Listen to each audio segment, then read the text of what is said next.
Bonjour et bienvenue à nouveau au cours Impro Introduction à la programmation scientifique. Alors nous allons consacrer la leçon aux structures de contrôle. Donc ces structures de contrôle sont des éléments essentiels en programmation scientifique. En effet, une structure de contrôle va permettre de contrôler l'ordre dans lequel s'exécutent les instructions d'un algorithme. La structure de contrôle la plus simple est le test, qui va permettre d'exécuter une série d'instructions si et seulement si une condition est réalisée. C'est par exemple utile pour évaluer certaines fonctions. Ainsi, la fonction sinus x sur x peut être évaluée directement pour x différent de 0. Par contre, pour x égale 0, on doit utiliser la limite mathématique, c'est-à-dire 1, sous peine de voir s'arrêter le programme sur une erreur de division par 0.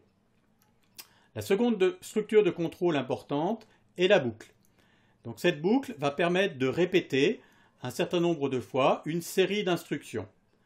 C'est particulièrement utile lorsque l'on veut évaluer des sommes, des séries ou faire des calculs sur des vecteurs et des matrices. Dans cette leçon, nous commencerons par donner la définition d'une expression logique et des opérateurs qui vont permettre de manipuler ces expressions logiques. Nous passerons ensuite au test conditionnel, puis à la boucle itérative pour et à sa généralisation, la boucle tant que.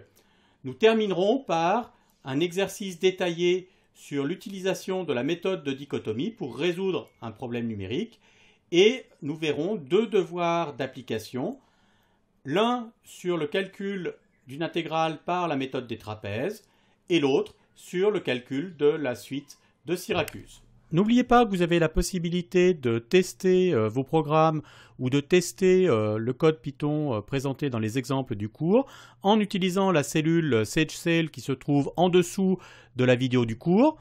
Donc il suffit pour cela de cliquer dans cette cellule, de rentrer le code Python.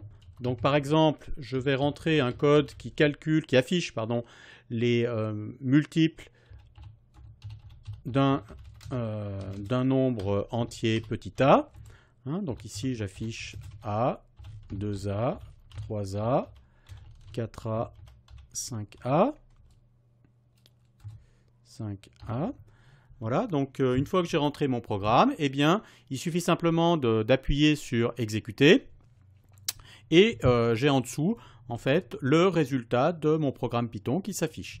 Alors si jamais j'ai besoin de plus de place pour rentrer mon programme, eh bien je peux passer en mode plein écran en cliquant sur le bouton, sur ce bouton-là.